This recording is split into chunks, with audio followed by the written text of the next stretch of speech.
Hello everyone, welcome back, and I guess the last work seems to have, got somewhere, because I think from what I've worked out, but now that we know the tunnelling is possible, actually the tunnelling isn't that difficult, because there's a completely different way to think about this that just makes it much easier.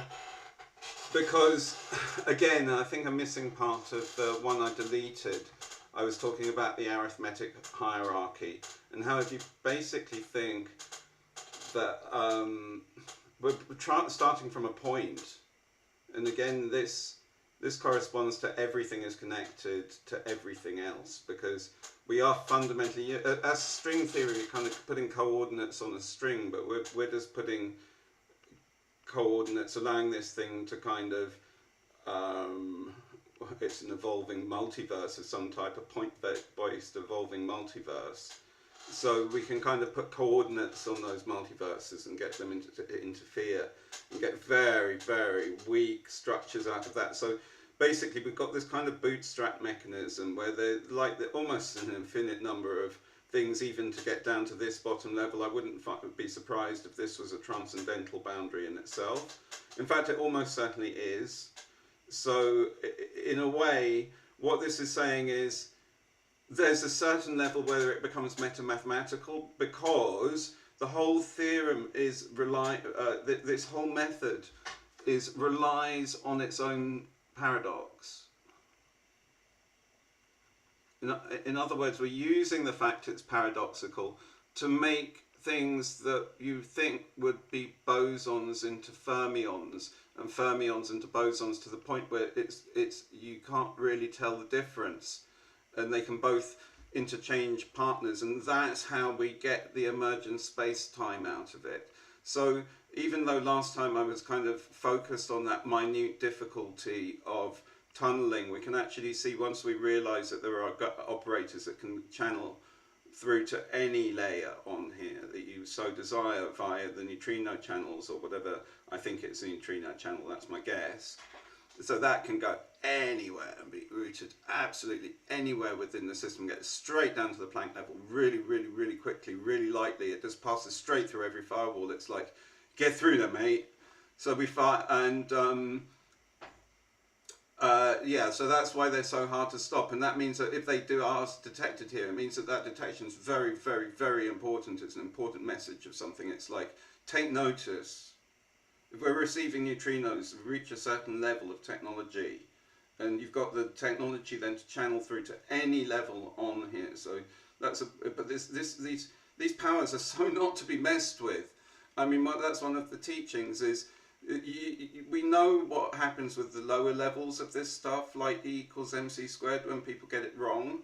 You know, we're talking about a proper interpretation of what matter and antimatter is. So people have got it so badly wrong, the standard model of it is so badly wrong on it that it just needs turning inside out. Because everything can act in both ways, so we can get, I'll try and explain this, because duality works at every single level, so you can't, because it's a paradox, every single thing flips between consistency and inconsistency, because we're trying to trick the whole system into unique existence. I was wanting to do a talk, maybe I'll get to do a talk on Popper versus Gödel, because it was very strange, because I had this argument in my head when I was very young about, or trying to think of a way to trick both Popper and Gödel, and that what I was going to do was use Gödel to trick Popper, because if you can prove mathematically that there is a unique theory that has no parameters, then Popper's a bit stuffed, and if Gödel, you have to be able to stuff Gödel's theorem, and we can see we can do that. I mean, the way I had a way that I did it via denotational semantics, but that's unimportant, because this comes to the same thing. That one it's essentially kind of like a geometric proof. It's all meta proving anyway. There's no firm mathematics, because once you're beyond the Gödel line, you can only use, you're locked in your own little bubble you know, that you can't really refer to much down. Like there seems to be a certain key level that you've got to get to break beyond. You know, once the Riemann hypothesis is true, because we've seen that this is the form of the Riemann hypothesis. So that line when the universe can deduce its own value kind of means that it's managed to propagate across the Thunk line, because one of the waves have had to met, so it's have to got through a singularity somehow. And that's really hard. That's the thing that makes the Riemann hypothesis hard, is you've got that polar s equals 1. That means it's really difficult to analytically continue beyond that line. So it's a very, very similar problem, and somehow we've got to get that wave across to -1 to get all the infinite string amplitudes. So those string amplitudes, they're really talking about stuff right up here. So I was going to explain. So we've got nothing, then we got the arithmetic hierarchy, blah, blah, blah, blah, blah, and then we got M theory. And by the way, that 11th dimension, it's all completely like flexible. Any one of them can play the role of that 11th dimension too. So there's like, it's so flexible. It's an algebraic system, but it does appear to be unique. And what's more, we've got, you know, the bosonic representation of the superstring, so the 26 down to 10, which is what this is, you know, so we've got all of this superstring revolution, and that's all about the weak force. So if you don't get the quantum anomaly cancellation, you get all these ghost modes. Now, heaven knows, I mean, so all those ghost modes are going to exist above here, so even those ghost modes have some kind of, you know, we're going to have to take them into account somewhere, because this diagram, it's looking like, I was thinking of doing this notation to mean that we got a thunk between A and B, because I didn't really want to be using the standard quantum mechanical notation, because it's going to be confusing. I'll try and come up with a nice notation for it, because it's a slightly different concept, this, because we're really talking about a natural number. So in a sense, we're limited to this level, in the sense that that's what we can, as mortal beings, communicate to one another in a Turing representable way. We're using a finite set of symbols, but we've got to assume that mathematics is in a sense complete, and that there's a thunk above this where what I call T theory, which is the transcendental theory. And of course there's going to be an equal number of thunks up here. So just as this was really, really hard to get down here, you know, point set topology is a really, really hard subject, and that's what you're kind of dealing in. And God alone knows what you're dealing with, you know, a multiverse of interfering wave functions of single variable. You know, but you know that it's all kind of come down to more of this. And so we've got this funny kind of thing that looks like a short exact sequence, but this bit in here is the entire body of mathematics, consistent and inconsistent, held in kind of these little black hole event horizons, so the inconsistent theories don't taint the consistent ones, except where they need to. You know, there's always this pipeline, because you might even need an inconsistent theory to deduce a counterfactual, so you can't exclude anything here. And so the other thing I was thinking about is gravity and ellipses. So this is really coming back to Langland's, that the basis of it all is this bizarre thing where we've got all these double covers, and one of them gives you SU2 and one of them gives you SU3. And this is basically showing you have to do this, because you can't get double covers out of circles, because only ellipses have the right symmetry of and this is the basis of the whole UV equals 1 over IR thing. It's not just the, you know, we're not just talking about 1 over X, you know, just the kind of naive relationships, but it is beautifully naive. You can use it in the naive way, which is so beautiful really about it.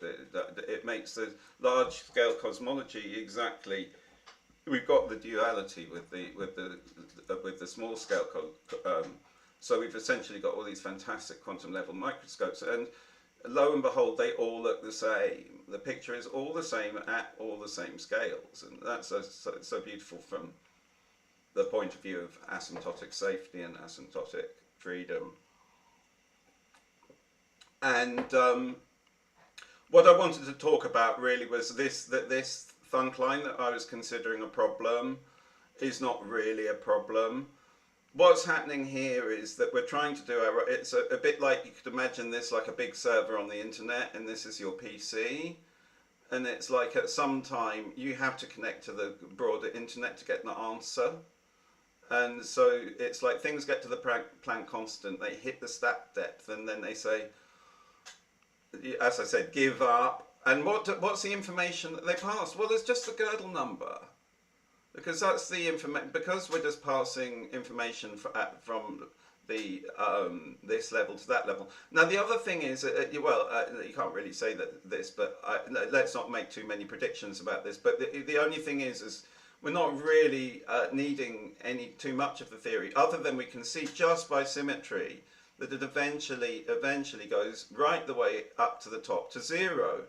So we land up, as I said, with this kind of short exact sequence. We know there's some unbelievable transcendental stuff going on up here in higher and higher dimensions, and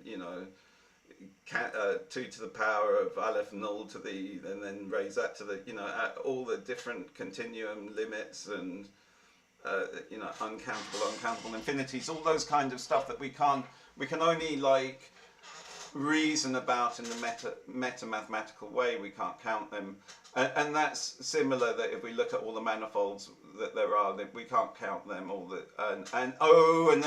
This was a little proof that if we're looking about the transcendental theory, we can have any measurable function as being essentially the heat function, and the thing is that those are uncountable. So if the infinite dimension, and the thing is they're uncountable, so that means they're just an uncountable number of solutions. And the other thing is that these uncountable solutions are very, very near to ones that we want solutions for. So we can't really, even though we might have the dilations, my guess is that most of the time, or a lot of the time, the questions actually can't easily be answered by the Planck bottom, and it's just going to basically package up. It's more a routing system to get the Gödel number to the place that actually computes the answer, and then it's all tunneled back to M theory. So that's why I'm saying I wouldn't really necessarily be too worried about not having the explicit formula for the Beltrami solution for the Beltrami equation. Yes, it might be possible in the truth, but we're dealing with horrendous extremal elliptic coordinates. So the formulas are not going to be pretty. If you think about the three-body problem in classical gravity, there's no known analytic solution to that, and it's hard even to understand the full dynamics of it. So I wouldn't even put much effort in trying to solve the Beltrami equation. Rather, like when we, as a transcendentalist, what we do is say, okay, but all we've done is flatten the map, and at least now we can flatten it. Or we have a conjecture that allows us to flatten it, and it's within this working system. It's only weakly inconsistent. It's not going to cause any major problems to assume this, and we can't assume that we can't get anywhere. So I would say that given we're trying to, it's just that all of these proofs are kind of above the Riemann hypothesis, I would say, just on having been lost at this rabbit hole and below. I mean, this lot is bad enough, but as soon as you get to this level, it's like, just give up trying to find a solution. If you want to keep your sanity, don't try and prove the Riemann hypothesis. It's a transcendental problem just through and through.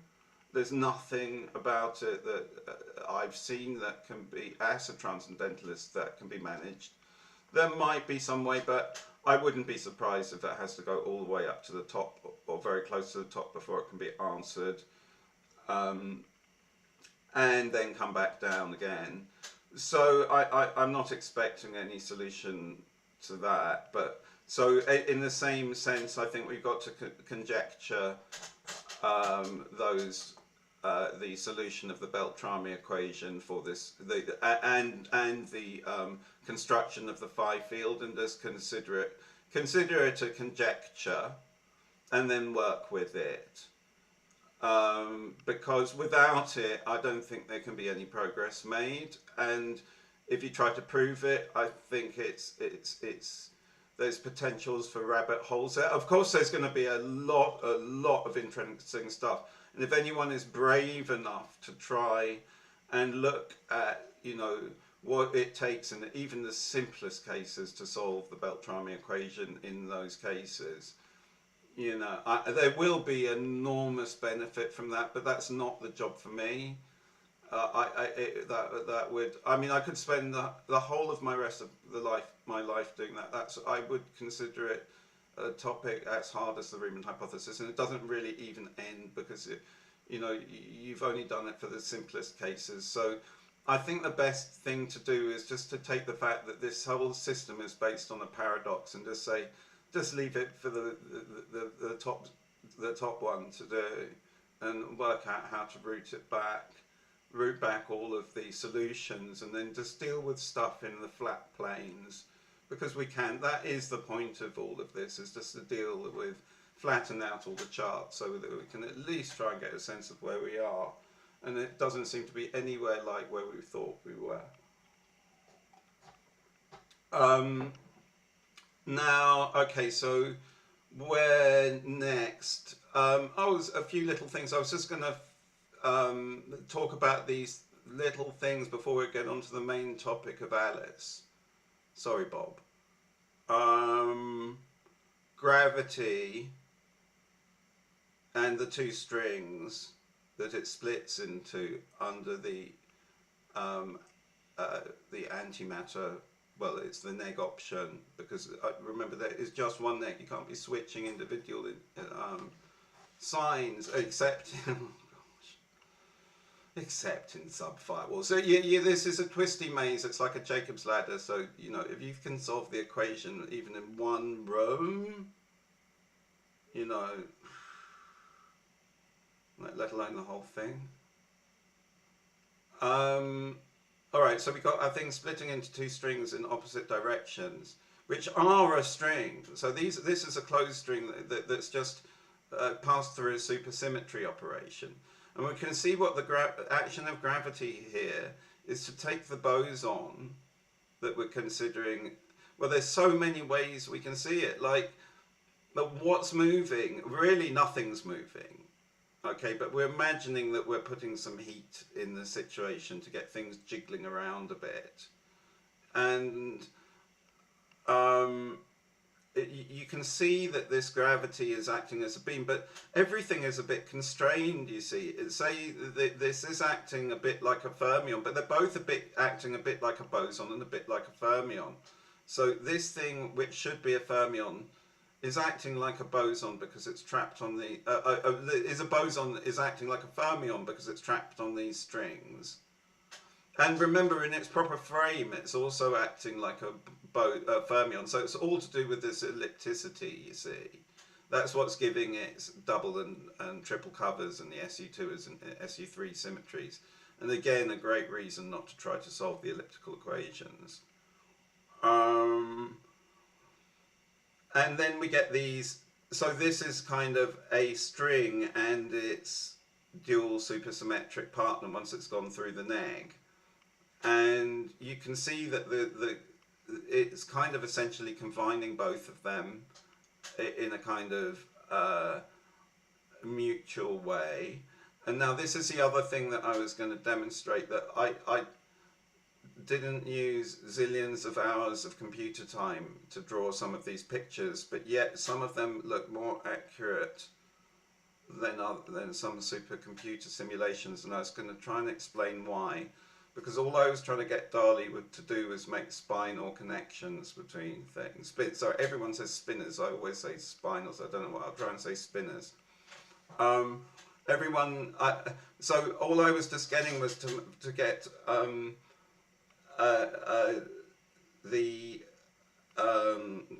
Dali to make connections between things with spinners. And what I was trying to do was get it to do make a connection between its partner and anti-partner.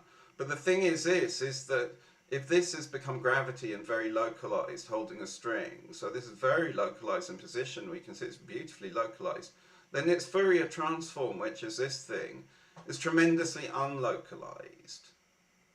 Yeah. So we've got the gravity acting as the fermion, and we've got the boson acting as the space-time. So then what that gives is a picture like this, where we can see the jets are actually spitting out space-time. They're not really spitting out, it could be called electrons and positrons, but it's actually creating the space-time. Rather than just being a jet, it is a jet of space-time that's being created. And the other thing that I wanted to show is that these things actually this is not me making something up. Yeah.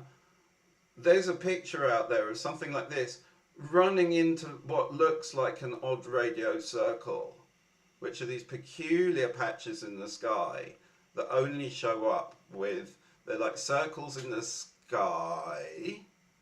Huh? Roger? Circles in the sky that seem to eat galaxies. Something to think about anyway. And the fact that what's happening to all these bits, I was trying to draw it, so obviously it's not quite, this stuff is very, very difficult. But you see all those first pictures with like stereo diagrams, but what I'm trying to show here is that those clock diagrams are so weird, because it's going out as light and it's coming back essentially as gravity, or it's going out as gravity and it's coming back as light, or it's switching forms off the mirror within the supersector. So, you know, Alice through the looking glass is not too wrong, or all those notions. It's like, I guess the speeds are the same, but this is, you know, that notion was of isotropic, non-isotropic speed of light, and there are ways of showing that you can show that it's probably false. But this is weirder because it's the non-isotropic particles involved. So one is going out as a boson and one is coming out as a, or they're converting forms. It's like one is going in as a string, an open string mode, and one is coming out as a closed string mode. You know, it's very, very difficult to work out mirrors. It's like mirrors are going to have to take a whole, maybe I'll just have to have another kind of interactive think about mirrors, because it's almost certainly, the theory is almost certainly wrong. Now, yeah, anything else here but on the board before I go to a little discussion about some of the pictures that Dali has done? Peculiar, irregular things. Yeah, this is one of the irregular galaxies. Also vanishing stars. There are like 100 that have disappeared since 1950 at least in the Milky Way. And so, you know my theory, but things don't move, they teleport. And so we've got some singularity here, it's entangled with a black hole in another sector, and bang, they switch. Oh, fine, and then another day they switch back, or permute, or we could all, our solar systems and galaxies could all be taking a great big orbit around this space, and one moment we could land up in one part of the universe, and another moment we could find ourselves in another part of the universe, or a totally different sector. And that would be going through a singularity, but we'd kind of be reformed at the other side. That's the weird thing. So, you know, it is said in shamanism that reincarnation is not a belief, it's a theorem. And I would tend to agree with that. This whole system does look like the eternal golden braid. And, okay, anything else? 1D cold singularities. This is cold here. 2D hot annihilation. So this is the whole antimatter, you see, well, I suppose the thing is it, all right, so let's think about this in terms of splitting. Yeah, this is something that I wanted to do. So we got our phi zeros field here, and it splits into Alice and minus Alice, which we now know as the kind of physical being of Alice and the space-time Alice. So this is Alice n, and this is Alice minus n. Now you got this other singularity here. I hadn't drawn this, so that can see there's a black hole between them, and so now if they're developing like that, so there's this other event horizon. Of course, that had to be like this, but I hadn't really fully taken account of this, and I think this second horizon needs a bit of thought. Well, I suppose this is essentially the sector horizon, so we have taken it into account now. We have taken it into account, but it's just very weird. But then this thing is, so people normally think about the Big Bang as being very hot, but here the Big Bang is very cold, and then the actual annihilation is happening here. So that kind of gives you this little time here to have an existence, a weak existence, which then turns to a strong existence through the uniqueness theorems. Well, plus the meta theorems that were never ever going to be provable. We just have to trust that this diagram holds. So I believe, so there is some axiomatics in it. The axiomatics is this diagram holds.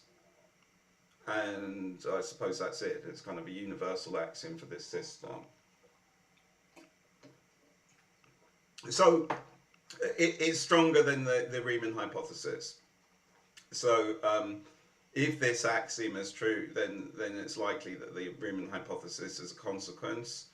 But again, it won't be easily provable. It becomes like a meta theorem because you can kind of see in the bootstrap process that the Riemann hypothesis being true is just another case of finding the propagator. And that's going to be another extremal thing. So maybe there is some extremal propagator that someone can work out. And wouldn't it be beautiful if the boundary conditions are just the natural numbers? I mean, that would be the ultimate beautiful thing. That was what I thought the boundary conditions would be. But it would be also equally bizarre if they weren't. And in fact, I think they might not be. I think it will turn out to be essentially the quantum numbers. It has to be the quantum numbers of the natural numbers. So you have to specify the group structure on the real line. You essentially have to work out what's going to occur on s equals half. It's a horrible line, and because it's so deeply, I've got lost in this rabbit hole for so long. I don't really want to get involved in there again. But I've always found that it was terribly useful. So, but I spent too many years trapped down there, so I get wary of looking at it. So if you don't mind, I'm going to skip past the zeta function. And yeah, just looking at the 2D hot annihilation. So this essentially what we're seeing here is, this is not but this is a firewall. It's not annihilation, it's a firewall. So this is one of these kinds of things. So what is this saying? I mean, I guess we could have this high gravitational string, really hefty string there, in a loop like that, and then some kind of negative energy engineering transporting this around. But the thing is this is very much just the dream of the Great Spirit, if you like. This is the great, we're playing around in the Great Spirit's dream, and the Great Spirit's dream is very, very magical. So I think it just entertains itself by having these magical dreams. So we're part of that. So let's think that our universe is terribly normal. No, it's just the Great Spirit isn't in a waking stage of its dream. When the Great Spirit gets into a waking dream, then things start getting really weird. The orcs, okay. Yeah, so the Great Spirit is basically asleep. And also we're disturbing it a lot because motion breaks teleportation. You can see that the teleportation is kind of reliant on this being like the thing being nice and steady.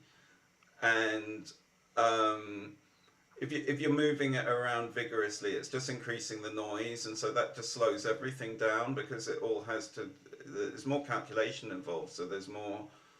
There does seem to be a cost, and that is why gravity slows stuff down, because there's a cost of computation to doing all of this stuff. Anything else? So we've done hot, cold as a quantum number. Yeah. So this is cold, hot. You see. So cold beginning.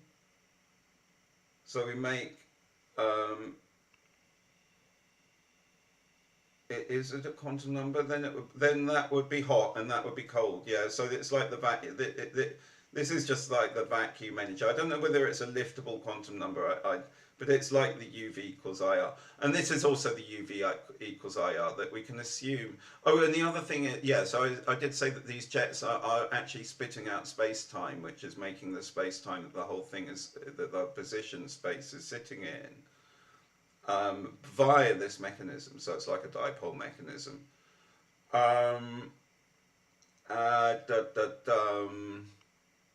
Motion breaks teleportation. The universe relies on its own paradox. Okay, so a few comments on some pictures now. Let's go first of all to the Hogue. Where is that? Oh, typical. I'll just hide the whiteboard.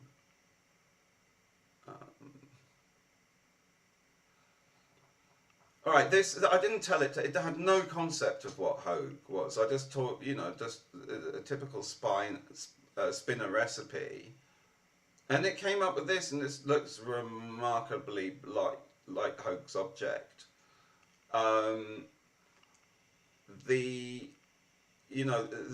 objects are not common in the sky, and whenever they occur, they seem to occur in like threes, all lined up.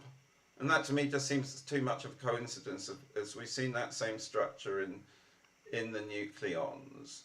So I would show this as a clear example of UV equals 1 over IR, which we've seen comes from the Beltrami equation.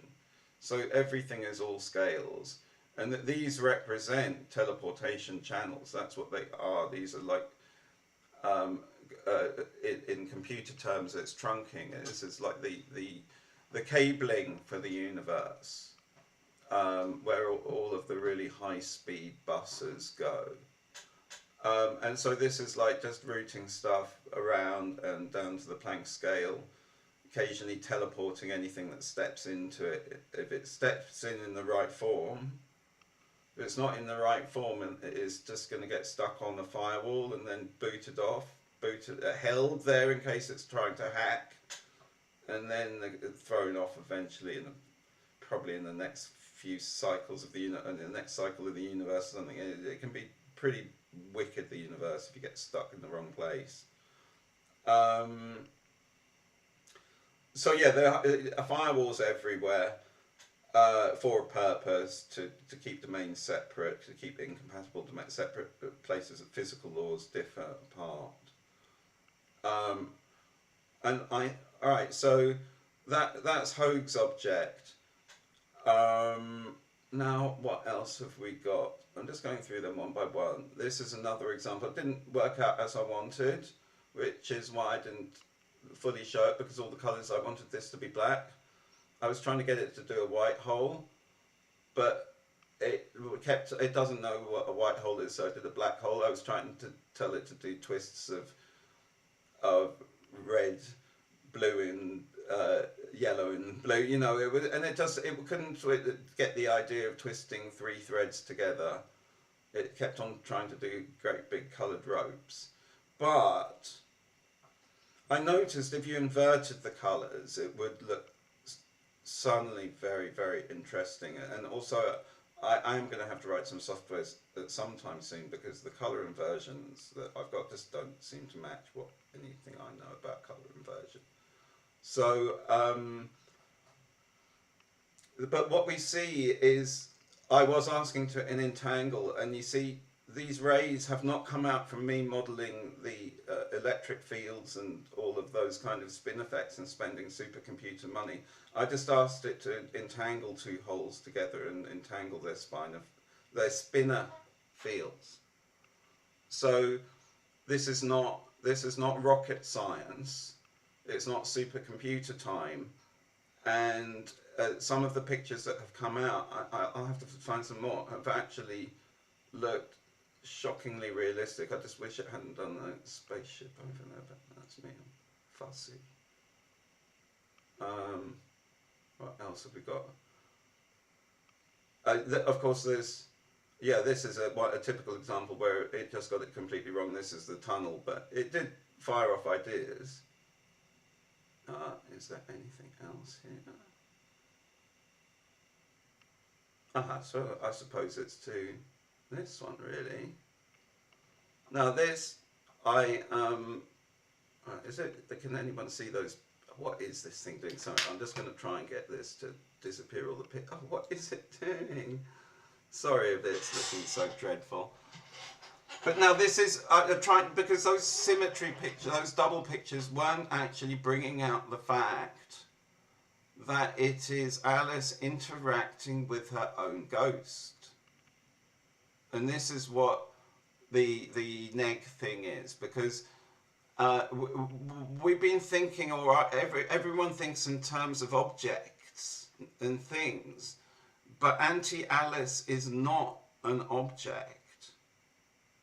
It's a space-time. And so as Alice grows, so the vacuum energy becomes more negative. So the two can grow together and then essentially die together, or you can see them in the same loop, in one great big loop. And so, but it's the same entanglement that we got with this, with the spinor field. So this time I didn't tell it to do the spinor fields, but it still drew them essentially. And so that it was desperately trying to find a way to connect the space-time to Alice. And so this is how the DALI actually managed to render it. And I thought, you know, that is pretty representative of what I'm trying to describe here, because every time you go through one of these supersymmetry operations, time turns to space, space to, you know, matter turns to space, space turns to matter, etc. And so that's the basis of how this whole thing works, because we've been thinking of antimatter as being an anti-particle, but it isn't. It's a positive space-time. So it's a kind of, it's just interpreting, it's a reinterpretation of antimatter, essentially. And so the anti-material universe becomes space-time. And then, so you can see that then the entanglement, in a sense, it becomes more obvious. First of all, why we can't solve it directly, because it's a horrendously non-linear coupled system. But using these techniques, we can look at it qualitatively. And more than that, once we've flattened it out into these local charts, we can actually begin to do some engineering with it, as I think anyone who has been following this will be aware that this is a very practical technique, because if we can start to work out how to do things like prepare gluon states, then into being photons, then we have the potential to be able to like join the larger cosmic community and actually work out how we're meant to travel in this space. Because I don't think we got the right way yet. I don't think burning old trees is the way to do it. I think there's something else that they're doing, and I think people have got it a bit wrong. But that's, I'm an old backwards something or other, so I don't seem to see things the way a lot of other people do. They don't see things the way I do, but hey, that's okay. I'm just trying to convey the way that I have always seen things. This has not been a new thing. I was kind of born like this, and a lot of what I've been doing in my life really is to portray this, and I'm kind of glad in a way that I've finally turned some of this stuff into, if not a complete theory. I don't think it ever can be a complete theory unless you, well, because you're going to have trouble axiomatizing it, because it is so paradoxical that its very role is to force its existence by breaking axiomatic systems with breakouts. So it's kind of like a hacker's paradise rather than anything else. But the fact that it's a hacker's paradise just makes it a paradise for engineers too, because now we realize actually you've just got to go cold and steady and weak and not strong and subtly and make different choices. Don't be too correlated, don't be too predictable, and suddenly additional dimensions, literally additional dimensions, start to come into play. And so it's always said in shamanism that it's sensitivity that is one of the most important things, being a good listener. And with that, I think I'll wrap it up for today, really. And I hope you've enjoyed things so far. And if you have, touch that like and subscribe button. And I will hopefully see you all very soon.